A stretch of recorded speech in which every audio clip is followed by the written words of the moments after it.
नमस्ते विद्यार्थी मित्रांनो, आज आपण इयत्ता 8वी विषय इतिहास प्रकरण क्रमांक 1 इतिहासाची साधने अशा या पाठाचा अभ्यास आपण आज या ठिकाणी करणार आहोत.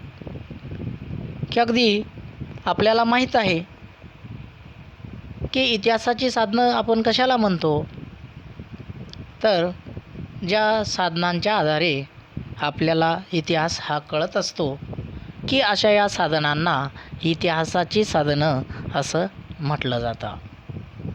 की अगदी यामध्ये इतिहासाच्या साधनांचे काही प्रकार या ठिकाणी पडतात, तेही आपल्याला या ठिकाणी अभ्यासायचे.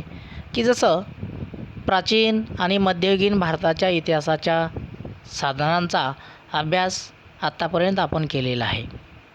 आणि मग यावर्षी आपल्याला आधुनिक भारताच्या इतिहासाच्या साधनांचा जो अभ्यास आहे, हा अभ्यास आपल्याला या ठिकाणी करायचा आहे. मग इतिहासाच्या साधनामध्ये भौतिक, लिखित, मौखिक साधनांचा समावेश होताना आपल्याला आढळतो. त्याचप्रमाणे आधुनिक तंत्रज्ञानावर आधारित दृक, श्राव्य आणि दृकश्राव्य असेही जी साधनं आहेत, की अशा या साधनांचाही अभ्यास आपल्याला या ठिकाणी करायचा आहे. आणि म्हणून सुरुवातीला विद्यार्थी मित्रांनो, की भौतिक साधने, की अशा या भौतिक साधनामध्ये आपल्याला या ठिकाणी भौतिक साधनामध्ये कशाचा समावेश होतो तेही आपल्याला या ठिकाणी पाहायचं आहे. त्यानंतर इतिहासाचं दुसरं साधन आहे लिखित साधन, की अशा या लिखित साधनामध्ये सुद्धा नेमकी कोणती साधनं अशी आहेत याचाही अभ्यास आपल्याला करायचा आहे. त्यानंतर तिसरा प्रकार आहे मौखिक साधनं. मग अशा या मौखिक साधनाचाही विचार आपल्याला या प्रकरणामध्ये करायचा आहे. की अगदी अशा या इतिहासाच्या साधनामध्ये पहिलं जे साधन आहे, की ज्याला भौतिक साधनं असं म्हटलं जातं, या साधनाचा विचार आपल्याला या ठिकाणी करायचा आहे. इतिहासाच्या भौतिक साधनांच्या मध्ये जर आपण पाहिलं तर विविध प्रकारच्या वस्तू, वास्तू, नाणी, पुतळे आणि पदकं या गोष्टींचा समावेश होताना आपल्याला आढळतो. की अगदी भौतिक साधनावरून आपल्याला काय कळतं, तर भौतिक जे साधन आहे, की अशा या साधनावरून त्या काळाचा अंदाज आपल्याला बांधता येऊ शकतो. त्याचप्रमाणे मानवी समाजाच्या परस्पर संबंधाची जी माहिती आहे, ती माहिती आपल्याला प्राप्त होऊ शकते. की जसं विविध प्रकारची हाडे, बिया यावरून आपण आहाराची माहिती घेऊ शकतो. वास्तूंच्या अवशेषावरून त्या काळची वास्तुरचना कशा प्रकारची होती, त्यांच्या बांधण्याच्या पद्धती कशा प्रकारच्या होत्या याची माहिती आपण घेऊ शकतो. नाणी असतील, मुद्रा असतील, यावरून सुद्धा आपल्याला त्या काळच्या मानवी व्यवहारांची जी माहिती असते ती माहिती आपल्याला प्राप्त होते. आणि त्यामुळं आपल्याला भौतिक साधनामध्ये विविध प्रकारच्या वस्तू, वास्तू, नाणी, पुतळे आणि पदकं या गोष्टींचा सुद्धा समावेश त्या ठिकाणी करता येईल. प्रथमतः भौतिक साधनामध्ये पहिलं भौतिक साधन आपण या ठिकाणी अभ्यासू, इमारती व वास्तू. पहा की आधुनिक भारताच्या इतिहासातील कालखंड हा जर आपण पाहिला तर तो युरोपीय म्हणजे विशेषतः ब्रिटिश सत्ताधीश आणि संस्थानिकांच्या राज्यकारभाराचा काळ मानला जातो. अशा या काळामध्ये विविध इमारती, पूल, रस्ते, पाणपोया, कारंजे यासारख्या वास्तू बांधल्या गेल्या. अशा या इमारतींमध्ये आजही प्रशासकीय अशा प्रकारच्या कचेऱ्या त्या ठिकाणी अस्तित्वात आहेत. विविध अशा प्रकारच्या अधिकाऱ्यांची, त्याचप्रमाणे नेत्यांची आणि क्रांतिकारकांची निवासस्थानं, संस्थानिकांची राजवाडी, किल्ले, तुरुंग यासारख्या इमारतींचा समावेश होताना आपल्याला दिसतो. आणि मग अशा या वास्तूंपैकी अनेक इमारती आजही अतिशय चांगल्या सुस्थितीमध्ये आपल्याला पाहायला मिळतात. काही वास्तू तर या राष्ट्रीय स्मारकं म्हणून घोषित केलेले आहेत. तर काही इमारतींमध्ये विविध प्रकारची संग्रहालये उभारण्यात आलेली आहे. की जर उदाहरण जर आपल्याला घ्यायचं म्हटलं तर अंदमान या ठिकाणी असणारं सेल्युलर जेल, की अशा या विविध अशा प्रकारच्या वास्तूंना ज्यावेळेस आपण भेटी देतो, त्या भेटी दिल्यानंतर आपल्याला त्या काळचा तत्कालीन इतिहास हा समजू शकतो. त्या काळची स्थापत्य कला कशा प्रकारची होती, स्थापत्यशास्त्र कशा प्रकारचं होतं, त्याचाही आपल्याला अभ्यास करता येऊ शकतो. वास्तूच्या स्वरूपावरून त्यावेळची असणारी जी लोकांची आर्थिक संपन्नता आहे याविषयी आपल्याला चांगली अशा प्रकारची माहिती मिळू शकते. की जसं अंदमान या ठिकाणी सेल्युलर जेलला ज्यावेळेस आपण भेट देतो त्यावेळेस स्वातंत्र्यवीर सावरकर यांच्या कार्याविषयी मुंबईतील मणिभवनला किंवा वर्धा या ठिकाणी असणारा सेवाग्राम आश्रम की या अशा प्रकारच्या स्थळांना ज्यावेळेस आपण भेट देतो त्यावेळेस खऱ्या अर्थाने गांधीयुगाच्या इतिहासाविषयी सुद्धा आपल्याला माहितीही प्राप्त होऊ शकते. की जसं आपण या ठिकाणी आपल्याला सांगितलेलं आहे की हे माहिती आहे का की वस्तू संग्रहालय आणि इतिहास यांचा काय संबंध आहे बरं.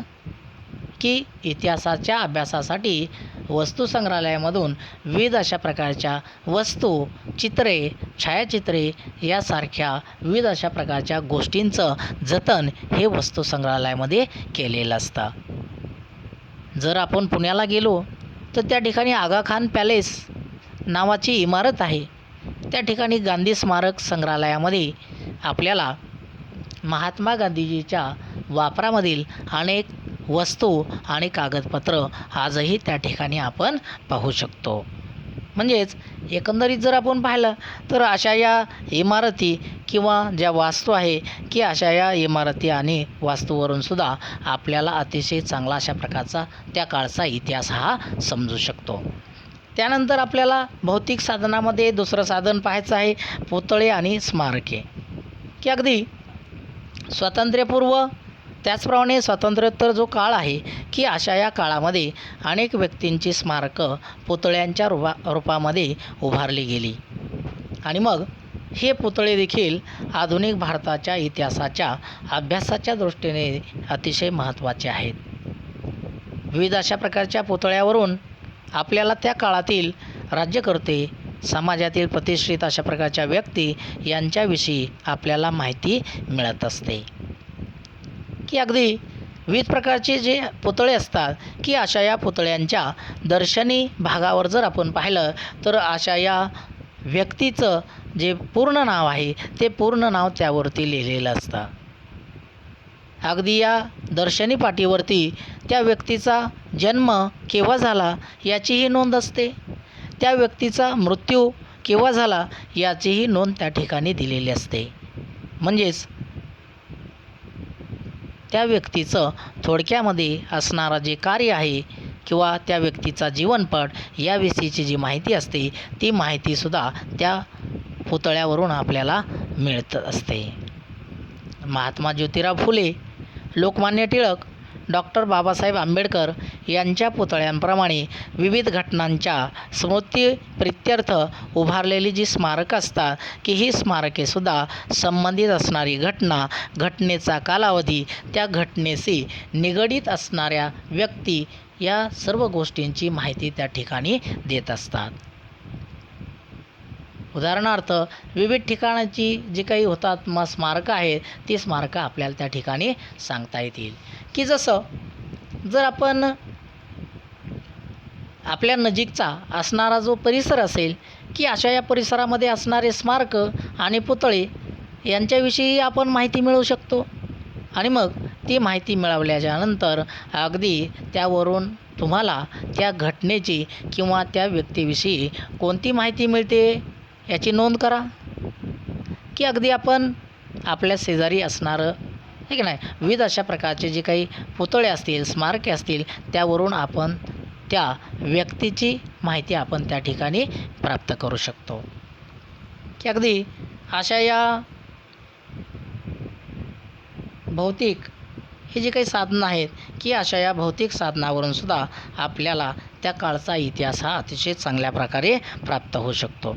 त्यानंतर आता विद्यार्थी मित्रांनो, आपल्याला पुढचं जे इतिहासाचं साधन आहे की ज्याला आपण लिखित साधन असं म्हटलं जातं, हे लिखित साधन आपल्याला या ठिकाणी अभ्यासायचं आहे. की जसं जर आपण लिखित साधनांचा अभ्यास करत असताना नेमकं कोणत्या बाबींचा समावेश याच्यामध्ये होतो हे पाहत असताना की प्रथमतः आपल्याला त्या ठिकाणी पत्रव्यवहार असेल, परदेशी व्यक्तींच्या नोंदी असतील, विविध अशा प्रकारचे वृत्तपत्र असतील, चरित्र असतील, नियतकालिक असतील, आत्मचरित्र असतील, पुस्तके असतील, त्यानंतर फॅक्टरी रेकॉर्ड्स असतील, की अशा या विविध अशा प्रकारच्या लिखित साधनामधून खऱ्या अर्थाने आपल्याला त्या काळचा जो इतिहास आहे हा इतिहास आपल्याला समजू शकतो. की जसं अश्मयुगामध्ये त्या माणसाने त्याच्या जीवनामधील असणारे अनेक प्रसंग आणि भावना या चित्रामधून व्यक्त केले आहेत. की हजारो वर्ष उलटल्यानंतरसुद्धा माणसाला लिहिण्याची कला अवगत झाली. सुरुवातीला जर आपण पाहिलं तर माणूस प्रतीके, चिन्हे यांचा वापर नोंदी ठेवण्यासाठी करत असे आणि तिथपासूनच लिपीचा जो विकास आहे तो विकास होण्यास हजारो वर्षांचा कालावधी त्या ठिकाणी गेलेला आहे. की अगदी लिखित साधनामध्ये जर आपण पाहिलं तर सुरुवातीच्या काळामध्ये खापरे, कच्च्या विटा, झाडांची साल, भुर्जपत्रे यासारख्या साहित्याचा लिहिण्यासाठी उपयोग केला जाई आणि मग अशा विविध अशा प्रकारच्या साहित्यावरील मजकूर एखाद्या अणकुचीदार साधनाने कोरलेला असे. अनुभव आणि ज्ञान जसजसं वाढत गेलं तसतसं त्याने विविध अशा प्रकारच्या पद्धतींनी लेखन करण्यास सुरुवात केली. सभोवताली घडलेल्या घटना, दरबारी कामकाजाचं वृत्तांत अशा प्रकारची जी माहिती आहे ती माहिती लिहून ठेवण्याची पद्धत सुरू झाली. अनेक राजांनी आपल्या आज्ञा, निवाडे, दानपत्रे दगडावर किंवा तांब्याच्या पत्र्यावर कोरून ठेवलेले आहेत. कालांतराने वाङ्मयाचे अनेक प्रकार त्या ठिकाणी निर्माण झाले. धार्मिक, सामाजिक स्वरूपाचे ग्रंथ, नाटकं, काव्ये, प्रवासवर्णनं, शास्त्रीय विषयावरील लेखन त्या ठिकाणी सुरू झालं आणि त्या साहित्यातून त्या काळचा इतिहास हा समजण्यास खऱ्या अर्थाने मदत झाली. आणि म्हणून अशा प्रकारचं जे सर्व साहित्य असतं की अशा या साहित्याला इतिहासाची लिखित साधनं असं म्हटलेलं आहे.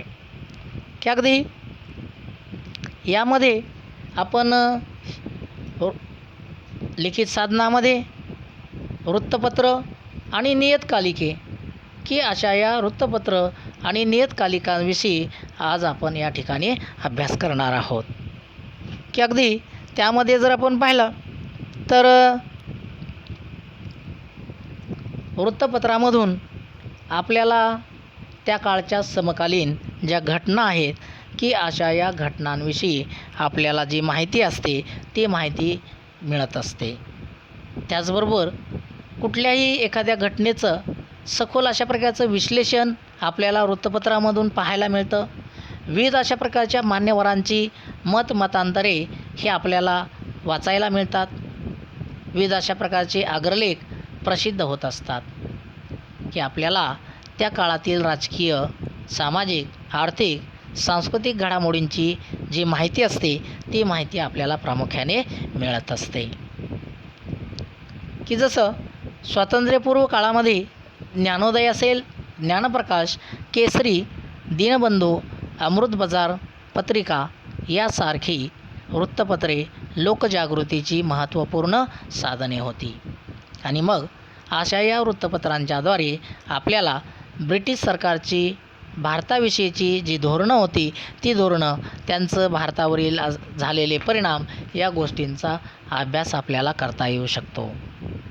की ब्रिटिश काळामध्ये जर आपण पाहिलं तर वृत्तपत्र केवळ राजकीयच नव्हते तर सामाजिक प्रबोधनाची साधनं म्हणून सुद्धा त्या काळी ती कामं करत होती. जर आपण पाहिलं तर विष्णुशास्त्री चिपळूणकर यांनी निबंधमाला या मासिकामधून लोकहितवादी ज्यांना म्हटलं जातं असे गोपाळ हरी देशमुख यांनी प्रभाकर या साप्ताहिकातून लिहिलेली शतपत्रे यातून विविध अशा प्रकारच्या सामाजिक सांस्कृतिक विषयावर त्यांनी भाष्य केलेले आहे. की जसं आपल्याला या ठिकाणी प्रामुख्याने एका वृत्तपत्राचा विचार या ठिकाणी करावा लागेल की बहिष्कृत भारत की डॉक्टर बाबासाहेब आंबेडकर यांनीसुद्धा त्यांच्या जीवनामध्ये वृत्तपत्र हे लिहिलेले आहेत की 1920च्या जानेवारी महिन्यामध्ये मूकनायक अशा स्वरूपाचं जे पाक्षिक आहे हे पाक्षिक त्यांनी सुरू केलेलं होतं. परंतु त्यांना पुढील काळामध्ये विद्याभ्यासाकरिता इंग्लंडला जावं लागलं आणि त्यांनी हे पत्र आपल्या सहकाऱ्यांकडे सोपवलं. की डॉक्टर बाबासाहेब आंबेडकरांनी एप्रिल 1927मध्ये बहिष्कृत भारत नावाचं हे पत्र सुरू केलं. की अशा या वृत्तपत्रामधून सामान्य जनतेचे प्रबोधन आणि संघटन करण्यासाठी या वृत्तपत्राचा प्रामुख्याने वापर केला गेला. त्यानंतर की जर आपण पाहिलं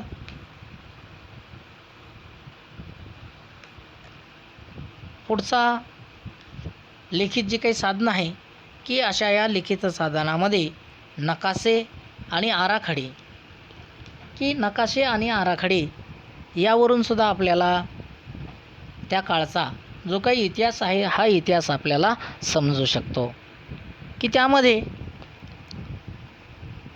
नकाशावरून आपल्याला शहरांचं किंवा एखाद्या ठिकाणाचं बदलतं अशा प्रकारचं जे स्वरूप असतं ते स्वरूप आपण अभ्यासू शकतो. ब्रिटिश काळामध्ये स्थापन झालेल्या सर्वे ऑफ इंडिया हा जो स्वतंत्र अशा प्रकारचा विभाग की या विभागाने भारताच्या विविध अशा प्रकारच्या प्रांताचे शहरांचे शास्त्रशुद्ध अशा पद्धतीनं सर्वेक्षण करून त्या काळी नकाशे तयार केलेले आहेत. ही नकाशांप्रमाणे वास्तुविशारदांनी तयार केलेले आराखडे हे देखील इमारत स्थापत्यशास्त्राच्या त्याचप्रमाणे एखाद्या भागाच्या विकासाचे टप्पे कशा प्रकारचे असावेत हे अभ्यासण्याच्या दृष्टीने महत्त्वाचे ठरतात. की जसं मुंबई पोर्ट ट्रस्ट या विभागाकडे मुंबई बंदराचे मूळ आराखडे आहेत. की हे बंदर ज्यावेळेस पुढे विकसित करत असताना वास्तुविशारद आणि अभियंत्यांनी केलेल्या आराखड्यावरून आपल्याला मुंबईच्या नागरी विकासाची जी माहिती आहे ती माहिती आपल्याला मिळू शकते. आणि त्यामुळं की हे जे नकाशे आराखडे असतात हे नकाशे आराखडेसुद्धा अतिशय महत्त्वाचे अशा प्रकारचे असतात. त्यानंतर आपल्याला पुढचं इतिहासाचं साधन पाहायचं आहे की ज्याला मौखिक साधन असं म्हटलेलं आहे. की अशा या मौखिक साधनामध्ये आधुनिक भारताच्या इतिहासाच्या मौखिक साधनामध्ये जर पाहिलं तर वेगवेगळ्या अशा प्रकारच्या साधनांचा उपयोग त्या ठिकाणी केला जातो. मग लोकगीते असतील, ओव्या असतील, पोवाडे असतील, लोककथा असेल, प्रसंगवर्णन असेल, मुलाखती असतील, स्फूर्तिगीते असतील, मेळे असतील, जलसे असतील, कलापथक असतील, अशा या विविध अशा प्रकारच्या मौखिक साधनांचा समावेश त्याच्यामध्ये होतो. की मौखिक साधनं आपण नेमकं कशाला म्हणतो की काही साहित्य पिढ्यानपिढ्या मौखिक परंपरेने म्हणजे मुखोद्गत करून ठेवलेलं असतं की अशा लोकसाहित्याचा कर्ता हा अज्ञात असतो. आणि त्यामुळं हे मौखिक साधनं अतिशय महत्त्वाचे असतात. की जसं आपण पाहतो की आपले वैदिक साहित्य, पुराणे, जैन त्याचप्रमाणे बौद्ध साहित्य सुरुवातीला मौखिक परंपरेनेच जतन केले गेलेले होते. नंतर ते कालांतराने लिखित स्वरूपामध्ये आले. की ज्यामध्ये आपण पाहतो की मौखिक साधनामुळे आपल्याला पूर्वीच्या चालीरीती परंपरा या समजण्यास मदत होते. आणि त्यामुळं मौखिक साधनं ही देखील अतिशय महत्त्वाची अशा प्रकारची मानली जातात. आणि त्यामुळं जर आपण पाहिलं तर अगदी मौखिक साधनामध्ये आपल्याला काही मौखिक अशा प्रकारच्या साधनांचा विचार या ठिकाणी आपल्याला करायचा आहे, की ज्यामध्ये आपल्याला स्फूर्तिगीतं की अगदी स्फूर्तिगीतं की अशा या स्फूर्तिगीतांमुळे सुद्धा आपल्याला पूर्वीचा जो इतिहास आहे हा इतिहास आपल्याला समजण्यास मदत होते. की जसं स्वातंत्र्य चळवळीच्या काळामध्ये अनेक स्फूर्तिगीतांची रचना भारतामध्ये केली गेली. त्यापैकी अनेक गीतं आजही लिखित स्वरूपामध्ये आपल्याला आढळतात. परंतु अनेक अप्रकाशित अशा प्रकारची स्फूर्तिगीतं स्वातंत्र्य सैनिकांना आजही मुखोद्गत म्हणजेच तोंडपाठ आहेत. की अशा या स्फूर्तिगीतामधून आपल्याला स्वातंत्र्यपूर्व काळातील परिस्थिती, स्वातंत्र्य आंदोलनामागील प्रेरणा याविषयीची माहिती आपल्याला प्राप्त होऊ शकते. त्यानंतर पुढचं मौखिक साधन आपल्याला पाहायचं आहे पोवाडे. की जसं पोवाड्यामधून ऐतिहासिक अशा प्रकारची जी घटना आहे त्या घटनेची, त्याचप्रमाणे व्यक्तीचं असणारं कार्य, या कार्याविषयीची माहिती आपल्याला पोवाड्यामधून मिळत असते. की जसं ब्रिटिश काळामध्ये 1857चा स्वातंत्र्यलढा भारतामध्ये झाला आणि मग अशा या स्वातंत्र्य लढ्यामध्ये भारतीय लोकांचं जे शौर्य आहे ते शौर्य या ठिकाणी दाखवण्यात आलं. विविध क्रांतिकारकांनी केलेले पराक्रम यावरती आधारित अशा प्रकारचे पोवाडे हे त्या काळी रचले गेले. लोकांमध्ये एक प्रेरणा निर्माण करण्याचं कार्य पोवाडे करतात. लोकांमध्ये एक नवचैतन्य निर्माण करण्याचं कार्य पोवाडे करत असतात. आणि त्यामुळं अशा या पोवाड्यांमुळे सुद्धा आपल्याला पूर्वीचा जो इतिहास आहे हा इतिहास आपल्याला समजू शकतो. स्वातंत्र्य लढ्याप्रमाणेच सत्यशोधक समाजाने पोवाड्यांच्या माध्यमामधून केलेली शोषित वर्गावरील जागृती, संस्कृत महाराष्ट्र लढा यासारख्या घटनांवर आधारितसुद्धा पोवाड्यांची रचना केलेली आहे. की जसं पोवाड्यांच्या रचनेमध्ये जर आपण पाहिलं तर श्री छत्रपती शिवाजी महाराज, श्री छत्रपती संभाजी महाराज, तानाजी मालुसरे अशा या थोर महान अशा प्रकारच्या राजांची सुद्धा त्या ठिकाणी आपल्याला माहिती हे प्राप्त होऊ शकते. आणि त्यामुळं मौखिक साधनामध्ये हे सुद्धा अतिशय महत्त्वाचे अशा प्रकारचे साधनं आपल्याला त्या ठिकाणी सांगता येतील. की अगदी अशा या मौखिक साधनानंतर आपल्याला पुढचं इतिहासाचं साधन पाहायचं आहे, की ज्याला दृक श्राव्य आणि दृकश्राव्य साधनं. की अशा या साधनामध्ये नेमकी कोणती साधनं येतात? दृकश्राव्य आणि दृकश्राव्य साधनामध्ये की अगदी त्यामध्ये छायाचित्र असेल, ध्वनिमुद्रित असेल, विविध अशा प्रकारचे चित्रपट असतील, की अशा या गोष्टींचा वापर त्या ठिकाणी केला जातो. की अगदी दृकश्राव्य आणि दृकश्राव्य साधनं यामध्ये आधुनिक काळामध्ये तंत्रज्ञानाचा विकास झालेला आहे आणि त्यामुळं छायाचित्रण कला असेल, ध्वनिमुद्रण कला, चित्रपट या अशा या कलांचा विकास हा झालेला आहे.